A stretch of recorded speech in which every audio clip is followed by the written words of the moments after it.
Did you know a day without the Lord is a day that is wasted? Welcome to Mandara online worship platform. We are just here to tell you that during the week, you can make an appointment to meet with your Lord and Savior. Every day at 6:30 in the morning, we do have our power hour where you glean the most important lessons for you to find strength to face each and every other day. And on Wednesday, we do have our midweek service at 6:15 p.m. in the comfort of your homes after the labors of the day. Hear God speak to you. On Friday, as we conclude the week, we've got to listen to the beautiful words, the wonderful words, the words of life at 6:15 as we are ushered into a solace with our Lord and Savior. So join us on Mandara online worship services as we hear God speak to us during the week. God bless.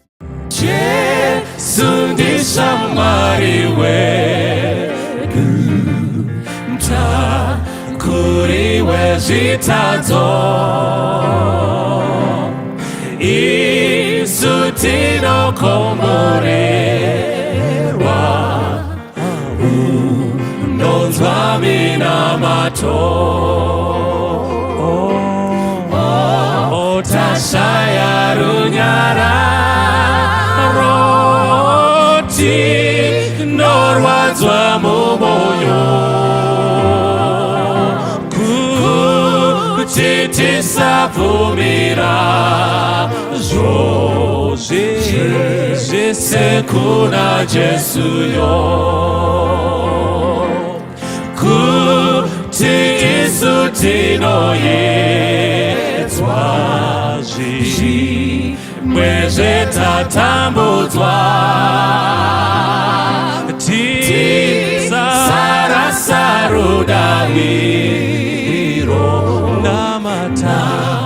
mata kuna Jesu ndiye shamwari wedi kokutakura dambudzo unonzwa kutadza kwedu vumira kuna Jesu kuti tashaya masimba taneta nemitoro muponesi mubatsiri vumira kuna Jesu Shamwari vakushorana mata kuna Jesu iye unokutambira kumbira kuna Jesu kuti tashaya masimba tanetane mitoro muponesi mubatsiri vumira kuna Jesu Shamwari vakushorana mata kuna Jesu iye unokutambira kumbira kuna Jesu. Kwaziso kwamuri vana vaMwari, tinoda kutenda Mwari zvekare neumwe mukana wavatipa wekuti tigone kudzidza zvimwe zvezveukuru hwavo.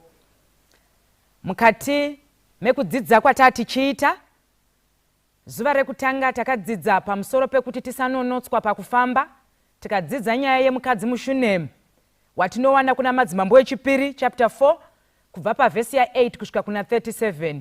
Pfungwa huru yaivapo yaiva yekuti apo tiri kukokwa mukati mebasa, tiine dingindira rekuti I will go, ndinoenda kana kuti ndichaenda. Ngatisanonotswa pakufamba nezvinhu zvinongotinamatiravo zvakaita sekukundikana kwatinogona kunge tichiita isusu savanhu kana kuti kukuunitswa kunogona kuuya kubva kune vamwe. Zuva repiri tikadzidza pamusoro pepfungwa huru inoti zvinogoneka kuti titange kuvhangera kune veropa. Tikadzidza kubva kuna Joshua chapter 2 apo tinoona Rakabhi chifeve chepaJeriko chichichengeta vasori vakanga vatumwa naJoshua. Avachengeta une vimbo uye unopupura kuti takanzwa nezvaMwari waIsraeri. Hatisisina kana simba mukati medu, asi chaanokumbira hechi anoti ndakuitiraiwo ngoni, ndakunzurai ngoni, chindipaiwo chiratidzo chakasimba, give me a true token. Saka Rakabhi unochemera iye pamwe chete nemhuri yababa vake. Mukaverenga pana Joshua chapter 5 apo Jeriko rinoparadzwa, tinoona kuti mhuri yoga yaRakabhi ndiyo yakaponeswa. Saka zvinogona kuti tivavarire kana kurwadzirwa veropa kwatakaberekwa kana kuti kwatakaroorwa, kuti vagone kuzivavo Mwari zviri nani. Zuva retatu tikadzidza pamusoro pepfungwa yaiti tinokokwa tose kuhumwe yevhangeri, hapana unosiyiwa. Mukaverenga Madzimambo echipiri chapter 5 kubva pavhesi ya 1 kusvika kuna 15 tinosangana naNaamani mukuru wehondo yeSiriya.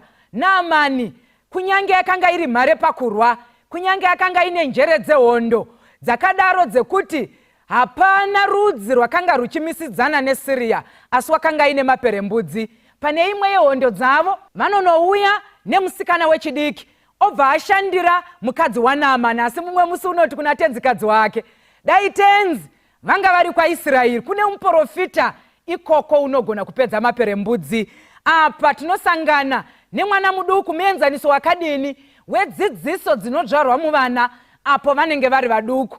Unotakurana nazvo kunyange akanga iri nhapwa, asi haana kumiswa neunhapwa. Unoti hongu ini ndini nhapwa, asi kwete vhangeri, kwete zivo iri mandiri yekuti kwaIsraeri kune muprofita unorapa maperembudzi.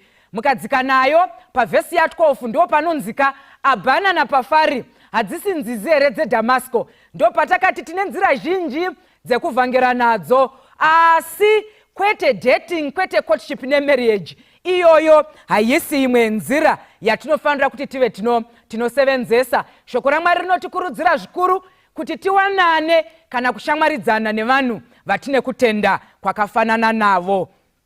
Muzuva rechina ndo patakadzidza musoro wenyaya wekuti hatigoni kupa zvatisina, tinongogona kupa zvatiinazvo. Takadzidza kubva kuna Mabasa avaApostora chapter 3 kubva pavhesi ya 1 kusvika kuna 10 apo tinosangana naPetro naJohani vachienda kutemberi kunonamata.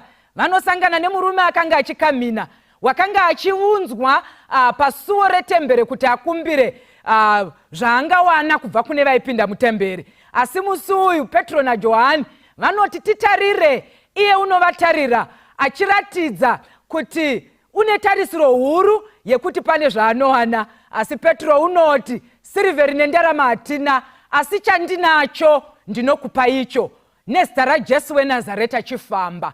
Saka vana vaMwari, kana Jesu apinda mukati meupenyu hwedu, hatigoni, hatikotsekani, hatinzwi zvakaringana kuti tirambe takagara naye, hazvigoni. Kana vhangeri rapinda matiri sana Pauro sana Petro, tichasimuka tigoenda kunzvimbo dziri pedo nekure kuti tive tinodzidza nevamwe shoko iroro. Nhasi patiri kupeta zvidzidzo izvi toda kuti tidzidze pamusoro pemusoro wenyaya unoti takurumidzireiko kutura befu. Hama dzangu, takurumidzireiko kuzorora. Ngatinamatei.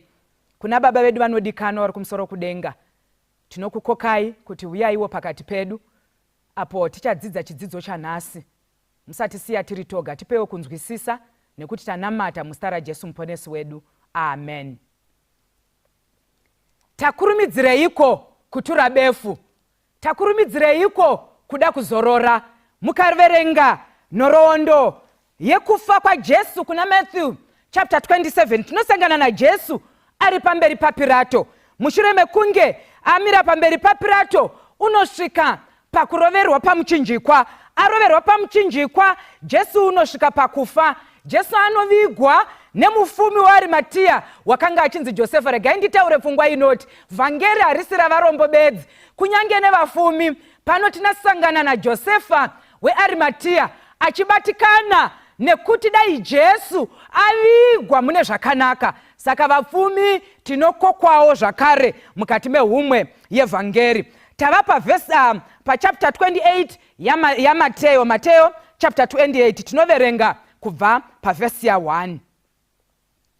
Nokupera kwesabata koedza, nomusi wekutanga wevhiki, Maria Magadharini nomumwe Maria vakavuya kuzoona bwiro. Zvino kukavapo kudengenyeka kukuru kwenyika, nokuti mutumwa waShe wakaburuka kudenga, akavuya akakungurusa ibwe, ndokugara pamusoro paro. Kuvonekwa kwake kwakanga kwakaita semheni, nezvokufuka zvake zvaiva zvichena sechando. Zvino varindi vakadedera vachimutya, vakaita sovakafa. Zvino mutumwa akapindura akati kuvakadzi, musatya imi, nokuti ndinoziva kuti munotsvaka Jesu wakanga akaroverwa pamuchinjikwa. Haapo pano, nokuti wakamuka sezvaakareva. Vuyai muvone pakanga pavete Ishe. Tiri kusangana naMaria Magadharini nomumwe Maria nomusi wekutanga wevhiki vanoenda kubwiro. Pavanosvika kubwiro, Bhaibheri rinoti zvino pakavapo kudengenyeka kwenyika. Kudengenyeka kwavapo, mutumwa ndokubva adzika. Mutumwa paanodzika anosvika obva akungurusa ibwe, obva agara pamusoro paro.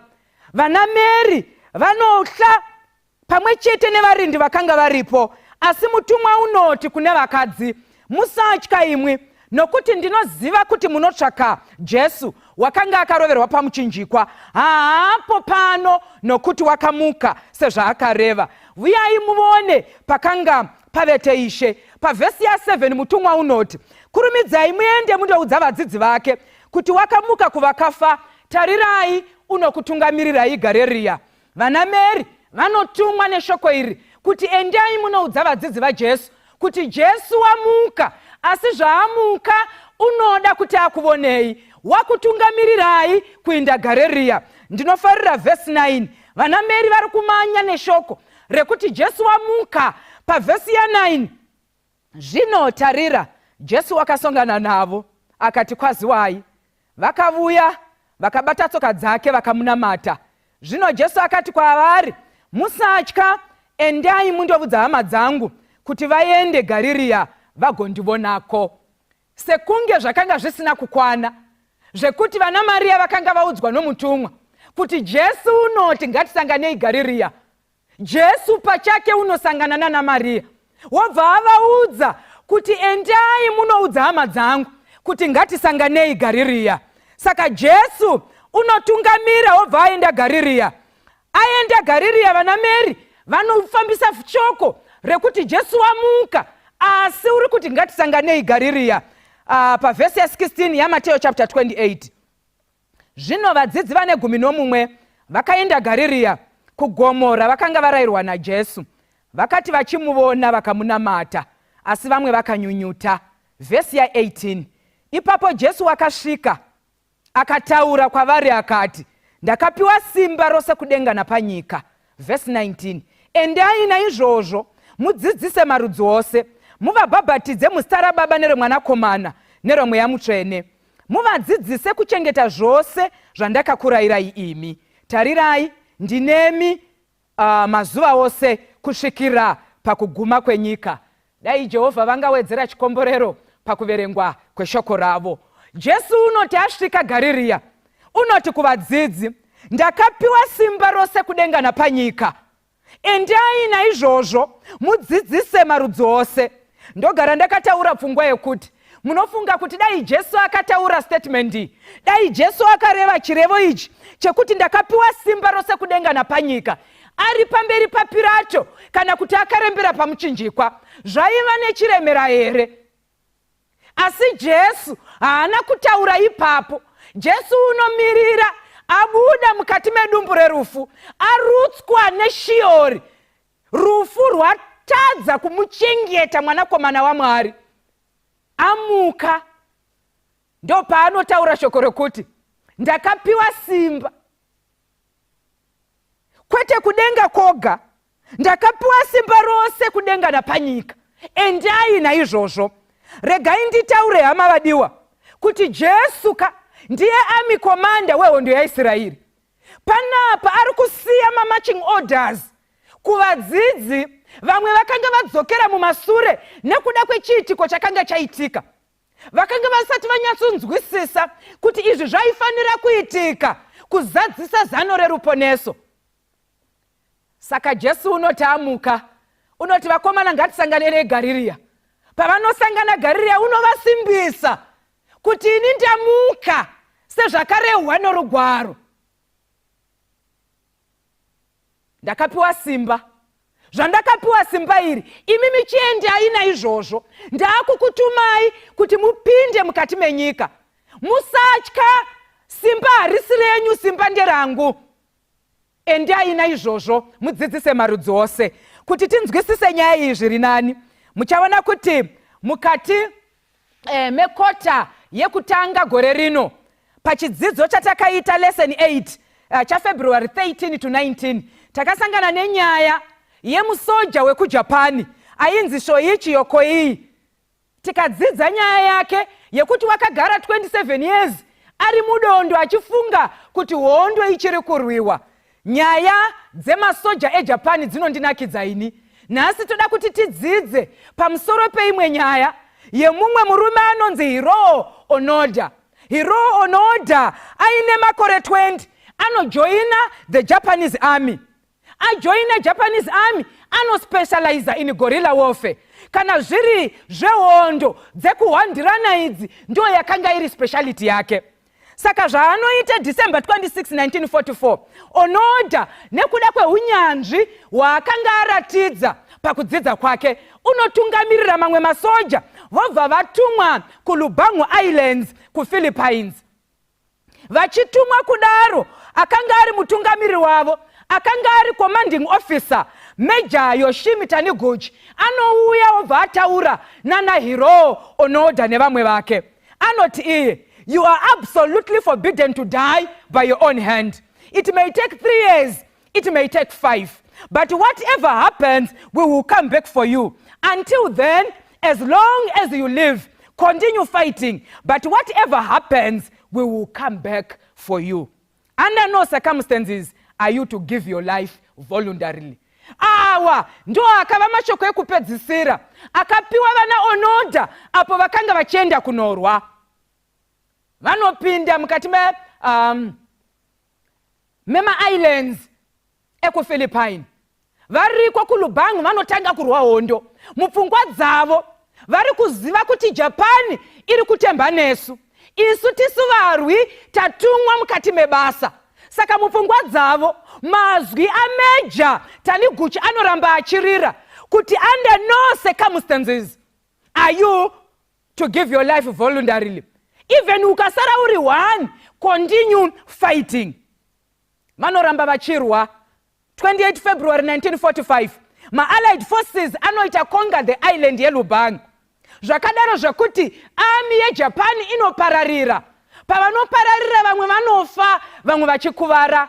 Onoda pamwe chete nevamwe vatatu vanoti Yuichi Akatsu, Tsuyoshi Shimada naKozuka vanotiza vari vana. Onoda unoramba achivarangaridza mashoko acommanding officer ekuti hatifaniri kuita surrender.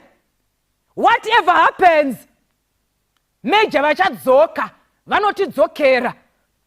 Vanogara vari mukati medondo. October 1945, vanonunga zvima-leaflets zvakanga zvichitaura kuti the war ended August 15.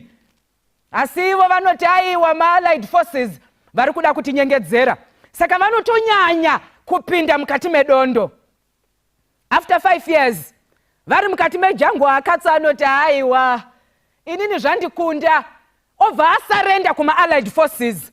Anonyeruka vamwe vake obva aenda. Pavanosara vari vatatu vanotoona sekunge vatonyanyotengeswa zvakanyanya. Saka vanotonyanya kuti varambe vachirwisa pamwe chete nekuhwanda zvakanyanya. Akatsu paanoenda vanosara. 1949 anoinda Akatsu. 1954 Shimada anourayiwa Fobva pangosara Onoda naKozuka. Vaviri ava vanogara kwemamwe makore 10 varimo mukati medondo. October 1972 nenyaya yekuti izwi rekuti masoja eJapan achimo mudondo rakanga richifamba, saka maPhilippines vaipota vachitumira vanhu kuti vanotsvaka masoja akanga akasara mujango. Saka October 1972 Kozuka anourayiwa mushure mekunge varwisana neFilipino patrol. Onoda anosara ari oga. Akatsupa akasarenda. Unosvikotaura kuti ndanga ndisiri ndoga. Tanga takawanda, vamwe vachimo, zvakadaro zvekuti the Japanese army inotumira masoja kuti aviende kunotsvaka Onoda. Onoda unovanzvenga semunhu akanga ane unyanzvi mugorilla warfare. Hazvina kumunetsa izvozvo. Nyaya yaOnoda inotaurwa nezvayo muJapan. 1974 mumwe student ainzi naRyo Suzuki anoti aiwa, ini ndoda kumbotenderera ini. I want to travel the world, but pamakati pezvinhu zvandinoda kuita ndoda kunotsvaka Onoda, the abominable snowman, the Japanese soldier ari kuramba achirwa hondo yakapera. Saka anoenda neunyanzvi hwaakanga anahwo uye zvekare neinformation yaakanga apiwa. Anosvika pakanga pachigara Onoda mukati mejango. Anoona kuti pano ndo panogara munhu. Izvo paari kuita zvose izvi Onoda ari kumuona hake. Onoda anosvika omubata. Suzuki unoti aiwa, ndinouya norugare. Handina kuuya kuzorwa. Anomuratidza mapepa ake kuti nditoriwo muJapanese pamwe chete nemwi. Hondo yakapera baba. Handei kumusha. Asi Onoda anoramba. Anoti aiwa, inini ndichiri pamaorders acommanding officer wangu, ndichiri pamaorders aMajor Taniguchi. Vakanditi vanondidzokera kana hondo ichinge yapera. Suzuki unoedza kumuvonesa kuti vakuru, makore afamba, hondo yakapera, uye Japan yakatoruza hondo yacho. Asi Onoda unoramba. Unoti aiwa, ndichakamira pamakommands, ndichakamira pamaorders aMajor Taniguchi. Suzuki unodzokera. Wobva anoona vakuru veJapanese army wotsanangura nyaya yake. Anovaratidza mafotos akanga atorana pamwe chete naOnoda. Vanoti zvinozvo umwi warambireiko kuvuya? Vakati aiwa, Onoda unoti ndakamirira Taniguchi. Kana Taniguchi vasina kuuya komanda kuti vandiudze kuti hondo yakapera, hapana kwandinoinda. Ndinoramba ndiri muno ndichirwira nyika yangu. Saka vakuru vanotoona kuti nyaya iri pano ndeye kuti titotsvaka kuti Major varipi. Wanike Major vakanga vatoritaya zvavo. Major Taniguchi vakanga vakushanda zvavo vari mubookstore. Pavanoona masoja achisvika nechikopokopo, vanoshamisika kuti kwaita imwe hondo here yotsvaka vakaritaya. Asi vanoudzwa kuti Major se, pane murwi wamakasiya mukati medondo. Nazvino wakamirira kuti muvuye kuzomutora sevimbiso yamakaita. Major nekuziva zvavakanga vaita 29-30 years ago, havana kana kuita naro. Vanopinda muchikopokopo vobva vaenda kuLubango Islands. Vachitungamirirwa naSuzuki, vanosvika pakanga pano Onoda. Onoda paanoona Major Taniguchi unosaluta, wobva aisa zvombo zvake zvekurwisa pasi. Taniguchi unomubata ruoko, obva ati, dear soldier, the war ended 30 years ago. I am sorry to tell you that Japan lost the war. Muenzaniso wakadini wekutsungirira. Ndipo poga Onoda paanobuda mukati medondo March 10, 1975 at the age of 52. Ndio paanobuda murume mukati medondo. Obva ati nekuti Major vadzoka, Major vanditsanangurira kuti hondo yakapera, ndio poga pandinogona kumira kuchirwa. Muenzaniso wakadini wemunhu anomira pamaorders. Muenzaniso wakadiniko wemunhu anomira pamakommands aanenge apiwa nevanenge vachimutraina nekumutuma. Asi mubvunzo wangu oti, kana vanhu vachigona kuchengeta maorder ane chekuita nenyika ino, iyi yakanga ingoreni earthly command, uya akanga angori eni earthly commander ari kuuya neorder achitaura kuti imimika, you are not supposed to surrender. Whatever happens, we will come back for you. Munhu obva amira makore mangani 29-30 years, munhu achirwa hondo yakapera asi achiti ndimire pamakommands. What more isusu tinosirwa command naJesu pachake, the army commander wehondo yaIsraeri. Unoti pana Matthew chapter 28, ndakapiwa simba kudenga napanyika, endai naizvozvo, tarirai ndinemwi kusvika kumagumo enyika. Asi isu tatozorora vamwe vedu. Ndokusaka musoro wenyaya watika, takurumidzireiko kuzorora hama dzangu? Takurumidzireiko kutura befu nekuti basa richipo? Kana onoda akazviona zvakafanira kuti achingorwira kungochete dai Japan yava iyo the world champion, asi unoshingirira kwemakore iwawo wose achidya zvaaingowana mudondo, shungu dzake dzaingova dzekuti ndinofanira kuchengeta mashoko andakaudzwa nakomanda. What more isusu? Mashoko atisina kupiwa nomunhu, mashoko asina kuuya nakomanda wenyika ino, asi shoko ratinopiwa naJesu pachake. Kwete Jesu akarembera pamuchinjikwa, kwete Jesu akabatwa naMaria mai vake, asi Jesu waroverwa pamuchinjikwa nekuda kwezvivi zvedu. Aroverwa kudaro, asi anomuka, amuka obva ati chisarai muchibata basa iri. Tarirai ndinemwi kusvika kumugumo enyika. Ko isu tazorora, nyika yaguma here hama dzangu? Ko isu taneta, nyika yaguma here? Choita kuti tidzokere kumashure chii? Choita kuti tifunge kuti patakashanda pakakwana chii? Vamwe vedu tichiri mayouth takaimba zvikanetsa, vamwe tikafamba nevhangeri, asi izvozvi tazorora. Takurumidzireiko kutura befu hama dzangu? Takurumidzireiko kuda kuzorora? Minda yaibva kai asi vacheki ndo vashoma. Maitireiko, mabvumireiko kuti vacheki vashomeke, imwi muripo? Takurumidzireiko kuzorora? Basa richipo iri, vuye simba richipo. Takavimbiswa simba, kwete simba ravanhu, asi simba rinobva kuna Jesu pachake. Regai nditaure ndichiti vana vaMwari, Jesu unotika, tarirai ndinoenda kunokugadzirai pekugara. Pana John chapter 14 paverse ya 1. Moyo yenyu ngairege kumanikidzwa, ndinoenda kunokugadzirai pekugara. Kana nchinge ndagadzira, ndinodzoka ndokutorai. Saka isu hatifaniri kuti tibve pamakomanze kwenda nevhangeri. Tinofanira kuramba tichikusha vhangeri. Tinofanira kuramba tichidzidza nevamwe nezveshoko, takamirira kuuya kwake. Kana asati avuya, tinoramba tiri pamaorders a commanding officer, Jesu pachake.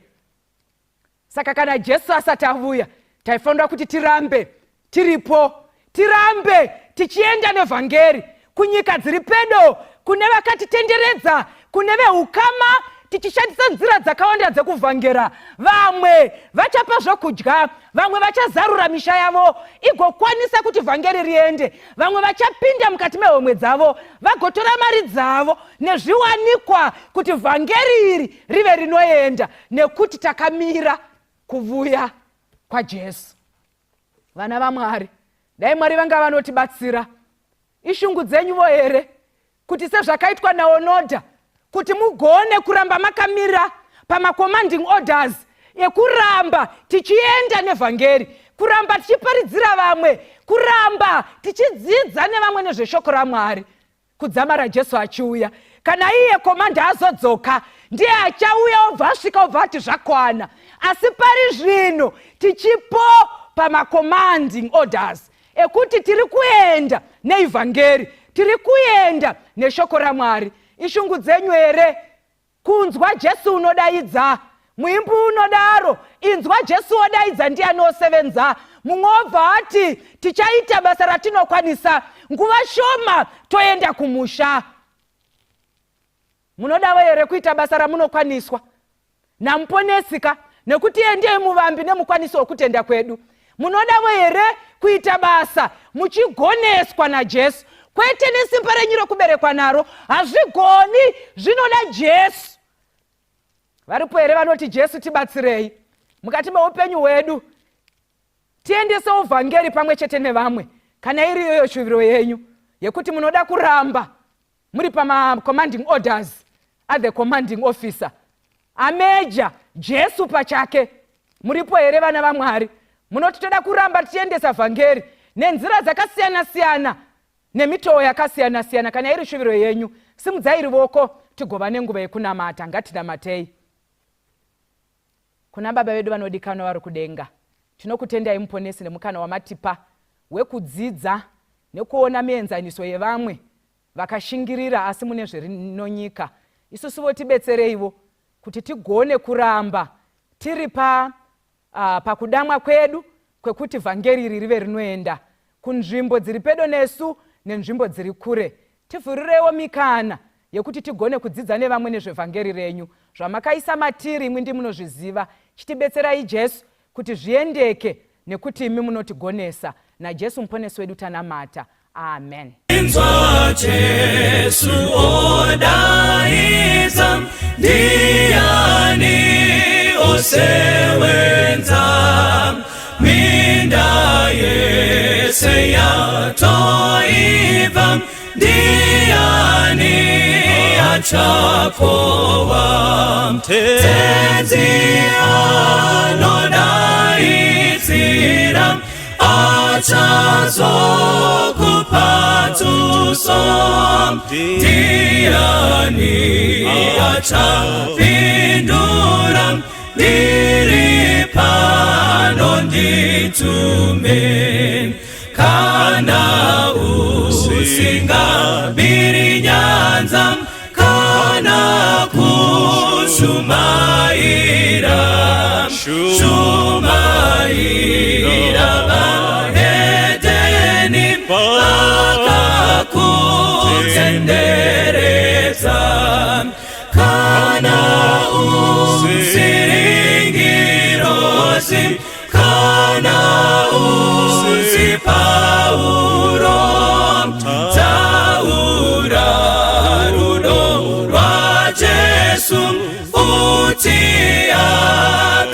akatifira, kana usiri murindi, parushingo rweZioni, uchinongedza kudenga, kunova paupenyu, nemina matone zvipo, woita kuda kwake,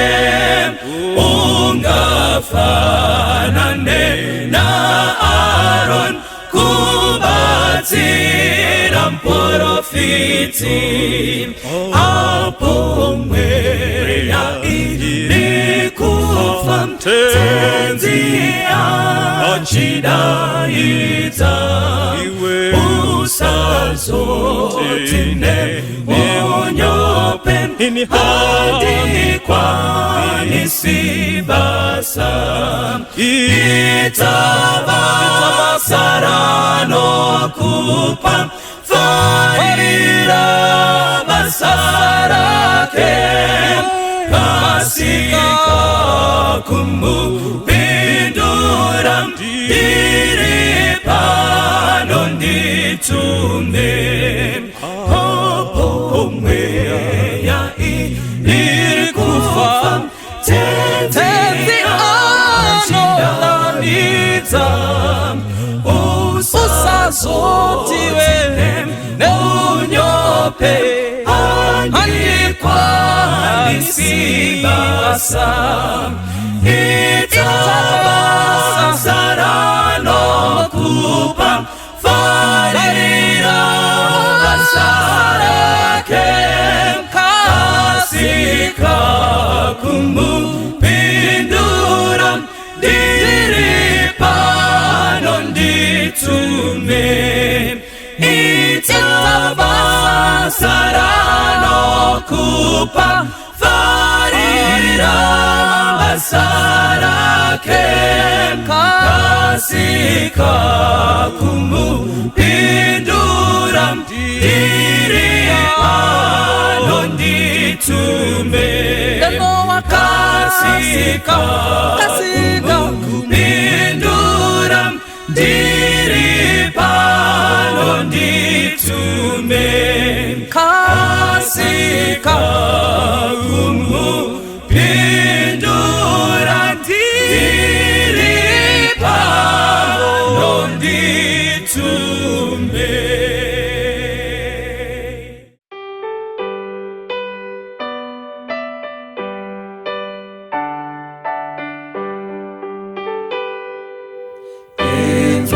Izwi remufuzi kunze kukwe ngaredima arikuda nizawai zakarasi kakokure pinzani zese zarasika pinzani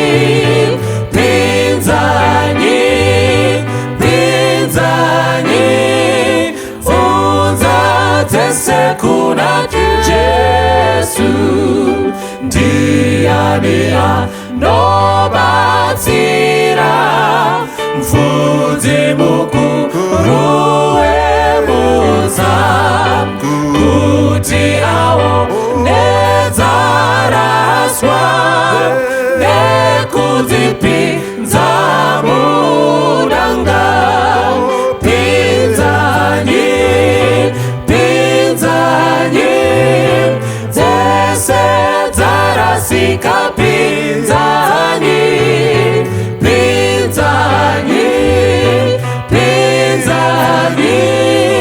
unza dzese kuna Jesu inzwa inzi rikuchema kugomogu rukugwenga tenziano tikunesu endanyiku tsvaka dzangu pinzani dzese dzarasika pinzani